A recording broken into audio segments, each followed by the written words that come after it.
Pemirsa, rumah tangga pasangan Inul Daratista dan Adam Suseno yang selalu terlihat harmonis, rupanya tak banyak diketahui publik kalau pasangan yang sudah membina rumah tangga selama 26 tahun ini nyaris bercerai gara-gara belum punya anak. Yang mengejutkan, justru Inul lah yang meminta suaminya untuk menceraikan dirinya.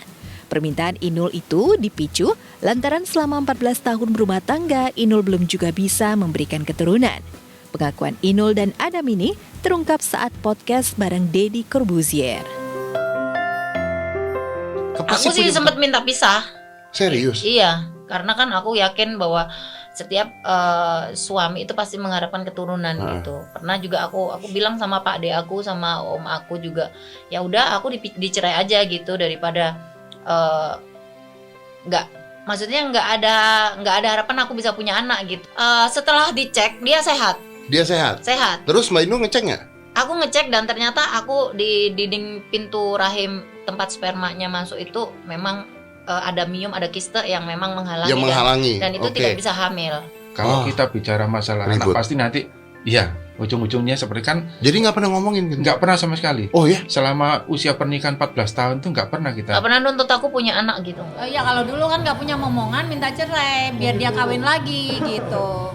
Karena saya kan nggak bisa ngasih anak, tapi ternyata Allah memberikan aku keturunan.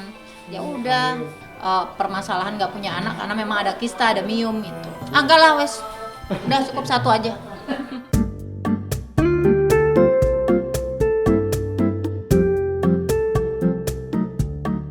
Kendati selama 14 tahun belum memiliki anak, Inul menolak keras dipoligami.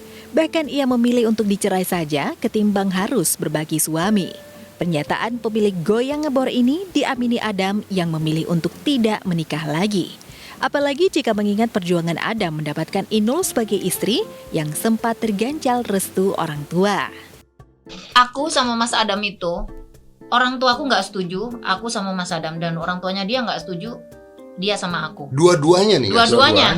Jadi, karena kan kita beda suku, beda agama dan lain-lain. Jadi bukan orang tua aja, keluarga aku nggak setuju sama Inul, keluarga Inul juga begitu. Artinya kalau pada saat itu sampai rusak cerai, sebenarnya isin lah, malu ya, lah. Malu ya, Malu. itu jadi kekuatan ya? Iya. Gitu, kekuatan jadi, kita itu pada proses awalnya itu. Makanya kenapa kita begitu masuk di jenjang pernikahan itu kita sepakat udah nggak mau bicara masalah anak, harta dan sebagainya, karena itu kan pilihan sensitif, kita lah itu. sensitif sekali kan kalau bicara masalah. Jadi itu perjuangannya udah terlalu besar untuk terus dirusak gara-gara hal-hal seperti itu. Sepele,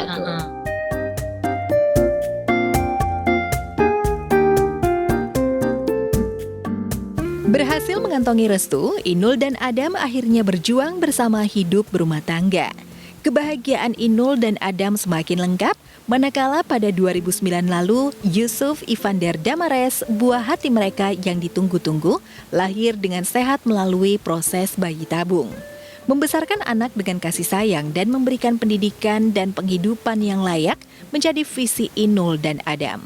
Terbukti rumah tangga mereka langgeng hingga kini tanpa adanya perjanjian pranikah. Kalau misalnya nih nggak ada, terus cerai, amit-amit. Iya. Terus misalnya salah satu kan nggak dapat apa-apa gitu, itu nggak pernah diomongin juga? Nggak pernah. Nggak pernah diomongin? Belum. Nggak pernah. Kebahagiaan itu bukan dari harta, menurut saya. Kalau kita nggak bahagia walaupun hartanya banyak, untuk apa gitu.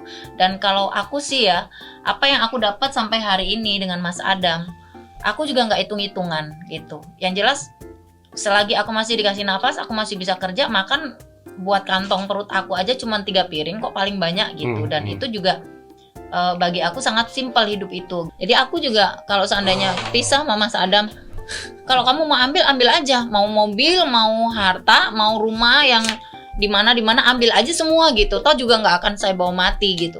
Kalau saya sih mikirnya sekarang kudu sehat.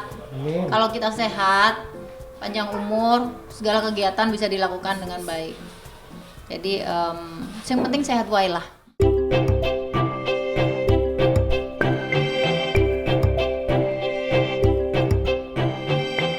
Berbeda kisah dengan Inul dan Adam, Krishna Mukti memiliki cerita soal rumah tangganya.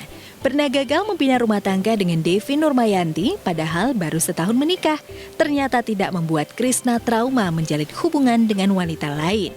Meski belum naik pelaminan lagi, paling tidak Krisna memiliki kekasih yang usianya 5 tahun lebih muda darinya. Demi menjaga hubungannya langgeng, Krisna sengaja merahasiakan sosok pujaan hatinya yang berinisial Aki. Benarkah Krisna merahasiakan pasangannya karena tak ingin over publikasi sebab tengah mempersiapkan pernikahan?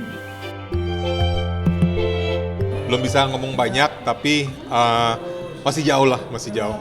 Saya laki-laki dewasa, pernah gagal berumah tangga, pasti mendambakan lagi lah suatu saat untuk menikah lagi dan berharap pernikahan itu akan langgeng selamanya. Ya, yang udah nggak neko-neko lah. Ya yang udah nggak memikirkan hanya duniawi, tapi memikirkan akhiratnya juga, ya, A dan Ki.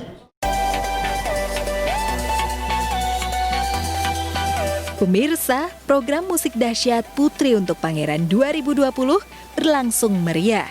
Jika tahun sebelumnya dahsyat lebih memfokuskan memberikan suguhan bagi para musisi, di tahun 2020 ini dahsyat memasukkan tema cakupan yang meluas.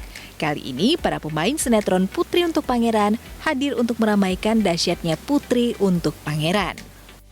Nonton aja di Pupa, dahsyatnya Pupa, 200 episode ya guys, spesial. Terus ngapain aja lagi selain nyanyi tadi? Ngapain ya, main game dari Kang Denny, game IQ gitu. Nonton Antes nyanyi juga, rebutin cewek. Iya. Seru. Ya, seru. Tadi kita terhibur, seru banget. Nanti jadi pokoknya kalian harus banget nonton Pupa yang ke-200 episode. Dahsyatnya Pupa. Dahsyatnya Pupa. Alhamdulillah nih dahsyat spesial banget ngasih acara khusus buat Pupa, suatu kehormatan. Aku mewakili teman-teman mau bilang makasih sama dahsyat, sama Kak Imel, Bang Armen, Fehan, semua tim. Makasih udah nyiapin acara khusus buat kita happy banget dan pasti kita mau kasih yang terbaik.